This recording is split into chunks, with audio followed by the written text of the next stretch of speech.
intersection. We pulled up. We saw smoke coming up, so we came up. Fire coming from the front of the building and also the north. The fire already had both windows blowing out on the AD side. So that they get the water so that they can be able to put it on the fire.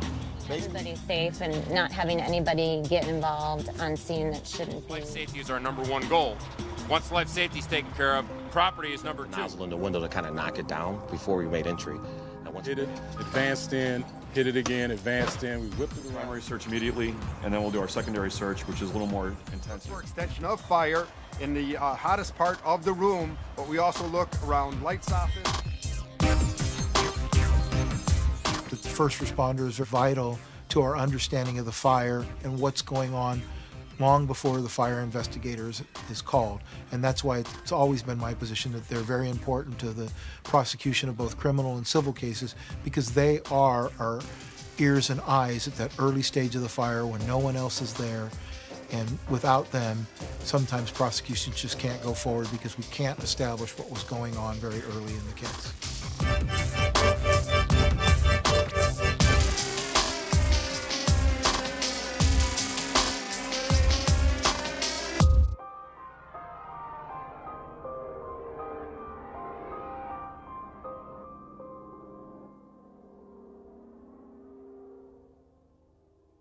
Fire companies had to do extensive overhaul. TVs were thrown out into the yard. I had the ability to talk to the companies while they're still on the scene. I talked to these companies and they told me, you know what was funny? I did notice something funny about it.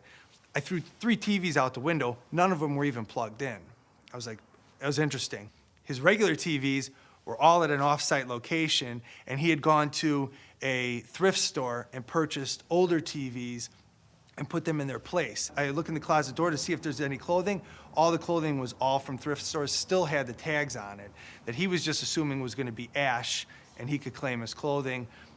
Everything was replaced. But that was due to the diligence of the companies noting it and saying, hey, did you notice anything funny when you were doing it? And those companies on the scene were very cognizant that they weren't tugging to get that TV off. It wasn't even plugged in. Because lots of times you gotta unscrew the cable or cut it.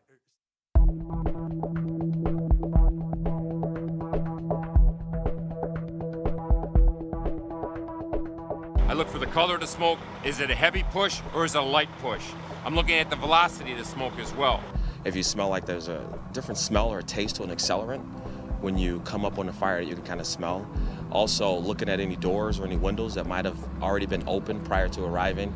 If we know that this is a structure and the time of day that should have been locked up and buttoned up tight, then that would tell us, you know, the investigator want to know that information. I always tell my crews before they force entry into any door is to always make sure, try before you pry. That's our saying here. And if it's open already, they have to make a mental note of it that the door was not locked and they did not have to force it. Were the utilities shut off prior to your arrival? Were they locked out by the utility companies? Were they removed? Were the overhead wires cut? Who tripped the breakers? Did somebody pull the main? Did somebody hit all the individual breakers? Who's that guy? The guy at the hydrant, the guy on the engine, have some of the best seats in the house. You're basically seeing the changes in the color of smoke, for example, which indicate whether, you know, they're getting control of this fire or they're losing the structure altogether. You see either the firefighters ventilating the structure or the structure is ventilating itself, windows are blasting out, or you know, just the smoke, the way the smoke is pushing out, or the smoke starts to subside, the color starts to lighten, things of that nature. Those observations are paramount in investigations. You know, and we have to come and seek you out. That's our end of it, you know? But if it has something to do with the fire, you've got some type of responsibility to at least go to your boss and say, hey, you know, I was around back, and there's a guy running out of the other apartment. You know, there's a can hanging in the drain. I think maybe as long as we're laddered up there, let's take a look and see what it is. Was it ventilated from the outside?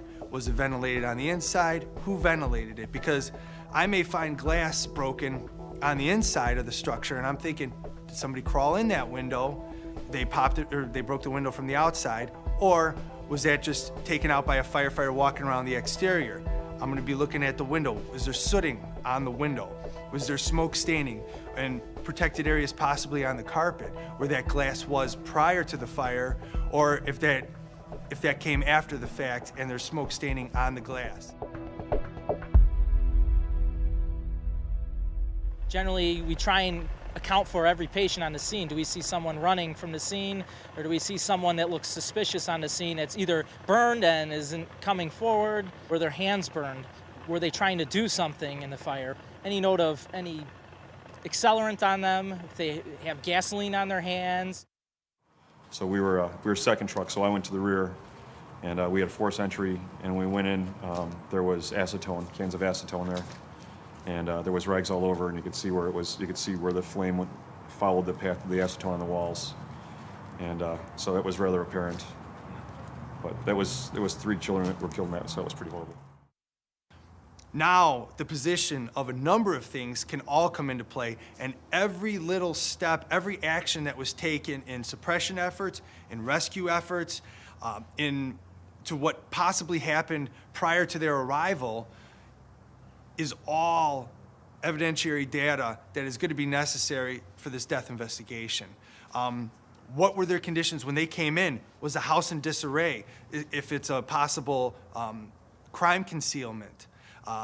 What did they note? I mean, was this house, did everything look fine, or was the place ransacked prior? Did it look like there was possibly a struggle or a fight or something that ensued prior to this fire incident?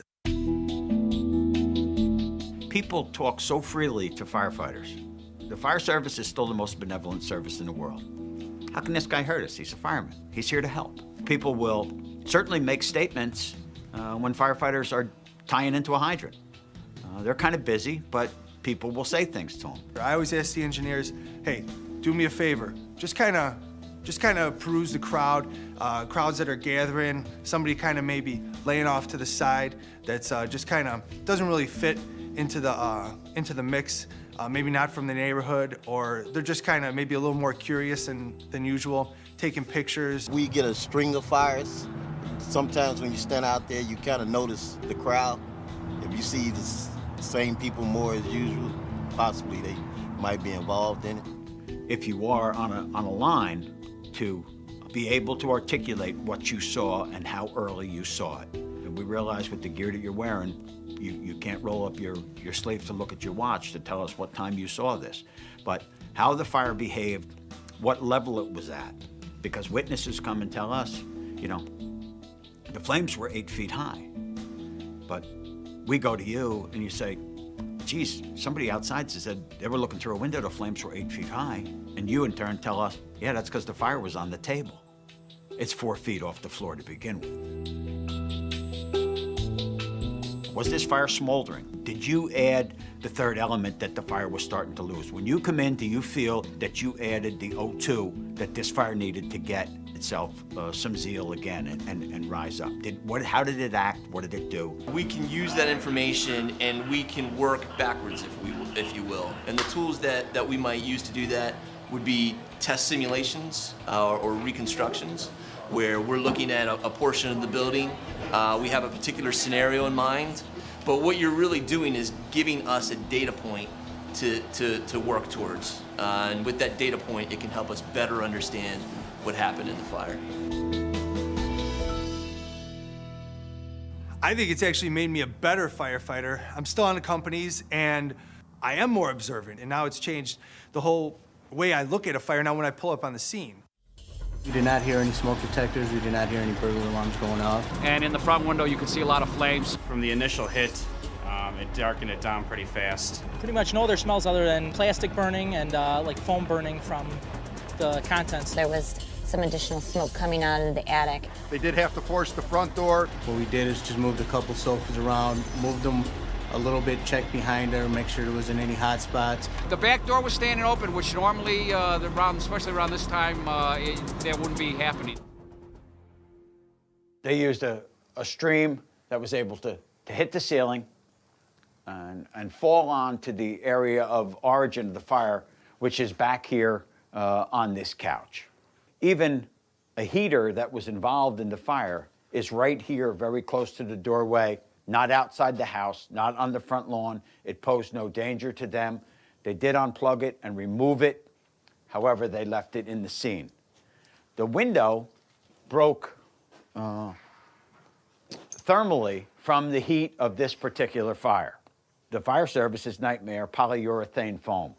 a very violent fuel when it's burning, and also extremely toxic. They, however, policed this chair, got it good and wet, knocked it down, ensured themselves that they had it under control. These patterns all the way around this room are very, very important to us as investigators to be able to find the origin and cause of this particular fire. Here, they thought they picked up something on a thermal imaging camera, so they took a pole off the engine, one of their tools, a pike pole, and broke probably a 6x6 hole, and were able to take a look up in there, and were satisfied that the fire had not breached and was not a threat in the interstitial space. You can see here, by these guys not having moved this couch outside, or breaking it in half, or turning it upside down, there is some valuable evidence left right here. These newspapers were part of the original area of origin, which is right here on this particular couch. The hose streams, the hose wash, nothing overzealous. They knew they had a void there because of the outlet. It was cleared out so that they could see that fire had not advanced through the sheetrock along the duct, up the outlet space, and traveled to perhaps another floor. They left the chairs, everything intact. It would not be uncommon in some areas of the country to come in and find this sheetrock completely removed. Nothing but stud walls. The furniture would all be outside. And when the floor has been hosed down and drowned in water, the protected areas, the markings from the undersides of these pieces of furniture are then difficult to normally aid you in reconstruction. These firefighters who fought this fire did a tremendous job, left glass intact, left furnishings that were in the room intact, even though they had been badly destroyed. A brief conversation with this crew, and the fire investigator was in really good investigative stead to start taking care of and figuring out this fire.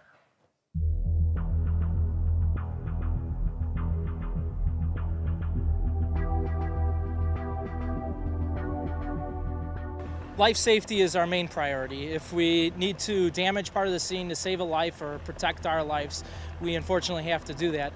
But otherwise, we try and minimize damage at all costs for both the fire investigator standpoint and for the homeowner. We try and use the minimum amount of water that we have to. Water weighs a lot.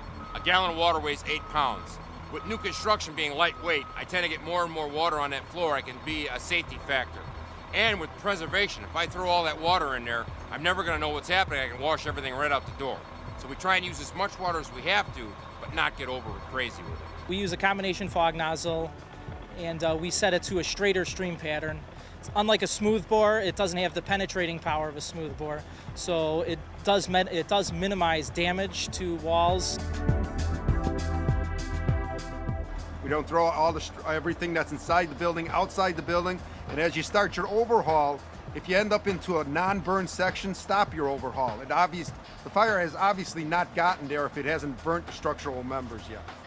We don't allow hydrocarbon tools used that are not contaminating the environment, and monitor at that point who's going in, who's coming out. There are more things now than ignitable liquids left at scenes by people who set fires. There are transfers, whether it's hair, whether it's blood. Now, you could leave that wall up there and we could see the patterns on when we come in.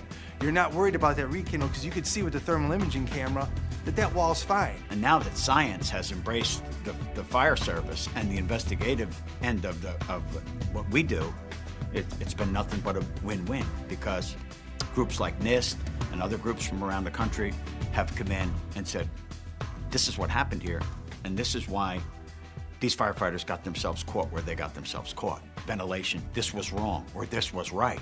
Thank goodness they did it this way. If we bypass somebody in initial search, we're doing secondary search. If that individual's still alive, we're evacuating that individual right away. If that person is already deceased, EMS will be called in and the victim will be left there. And so you don't want to disturb evidence because at that point it's a crime scene because there's a dead individual there. If there's any chance for survival, the companies are going to try to remove that body, and they're going to make every effort to resuscitate. But if this is after the fact, we know it's going to be a recovery. I ask that we try to keep everybody away from that room as possible. The least amount of people that we have coming in and out of that scene or that area, the better, because we're going to need to know who all was in that room. And try to cordon that area off so we could get the best possible documentation of the position of the body, of the clothing. If we need to take samples from the area, take samples off the body. Documentation of that room is going to be key. Overzealous overhaul is poison, is absolute poison to the fire investigator. It's called spoliation of evidence, which in essence means spoiling the evidence so that people who want to look at the evidence later to find out if it was responsible for the fire have an opportunity to conduct testing. For instance, a fire that starts in a dryer or a toaster or some other artifact that's in the building, you want to do as much as possible to keep that artifact preserved so that everybody has an opportunity to test the item to see if it really did cause the fire. While at present there has been no case finding any government agent responsible for spoliation on the scene, it certainly is coming, and there's a lot of pressure to hold investigators, firefighters, and other personnel of the government who are on fire scenes responsible for the damage they cause to scenes and the damage they cause to both civil and criminal litigation because of the spoliation. I noticed that we have a collapse zone problem. The first window was ventilated on its own. We had visible fire as well as smoke coming out of the window in Sector 1. The door was locked. We did have to force it. And as they forced the door, we also had visible fire coming out of the door. I took out the second window. It instantly began to steam up. It was a drop ceiling, so you're tripping over all the wires and all the supports that had come out. We hit it, advanced in, hit it again, advanced in. After we had water, we came in, and my partner and I started a search on the right-hand side. We did a right-hand search all the way around.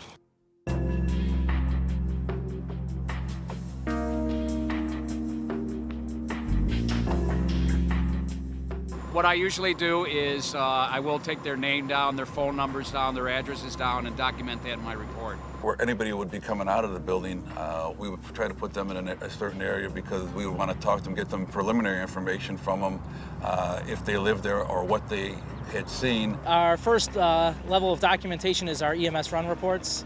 Basically, those are legal documents kept with the hospital in our EMS system. We document all their injuries, and we generally transport them to the hospital. First arriving engine officer, first arriving truck officer, getting their description of what they witnessed. That is relayed, in fact, person to person, and myself, I relay to the investigator. We usually try to do a report at what we saw. Definitely saying that the door was already open for us would have been something we would have noted on that, plus what initially we saw when we saw the fire and how it reacted, what we moved back, and what type of overhaul we did to the building would have been something on the report for the investigator. Did I force that door? Did I throw out the contents of the second bedroom? Did I do a primary of the first floor?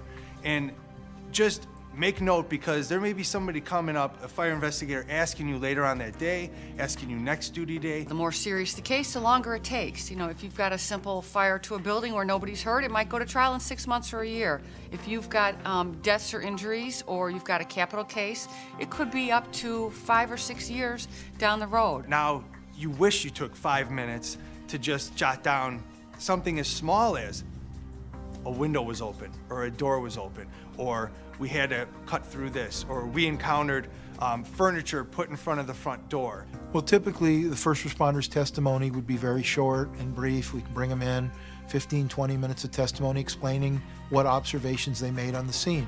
They're typically the types of things such as their initial response, their initial entry, and it provides us with a well-rounded view of the fire scene that is very valuable in the prosecution of a case, and may be very valuable in a civil suit if they're looking at where a particular object is, and this is the firefighter that entered the location and found the object. So if we get in the habit of making these notes and putting it in the narratives, including it in the fire report by the lieutenant, the incident commander, just being responsible for what your company did and the individuals in your company, that helps considerably. If they're in a situation where they're testifying at a criminal trial, they can expect that the defense lawyer is going to ask them a great deal of questions about origin and cause of the fire. And typically, it's my position that they're not responsible for cause and origin. They're not trained to do cause and origin. Their role in the fire is to put out the fire, and they just happen to make observations that are relevant to the origin and cause of that fire. You can clearly see the burn patterns, heat patterns, going up, going out, ventilation patterns with the window. All that is visible by them just leaving this wall intact. Your electric, you have conduit here, your overheads, they're all still somewhat intact. A number of times, those are going to be outside. Lots of times they end up outside. If the fire investigator doesn't get there soon, you may have scrappers that come and grab these lights, grab this, and now you got nothing. So now everything is still left here. In the event you have to have an electrical engineer come out, the electrical engineer is going to be able to look at these. They're going to be able to collect these very easily for any type of lab analysis. You got your drop ceiling. A number of these things are still intact here. You can actually look at the heat patterns on some of the beams here. And then you also know any possible what may be confused as secondary fires could be things dropping from the ceiling that you're very cognizant of because these guys have not ripped down everything. You know exactly what's up here. You know where the ductwork is. Sometimes you have issues with ventilation because you have returns in the area. This ductwork right here, it's not all on the ground. So I have a pretty good idea as to which way this ductwork was running in the event we have a possibility of it impacting the fire. The whole scene itself, in my opinion, is evidence. And to just be cognizant that when you're in that house, you are in a potential crime scene. There's evidentiary data in the entire room.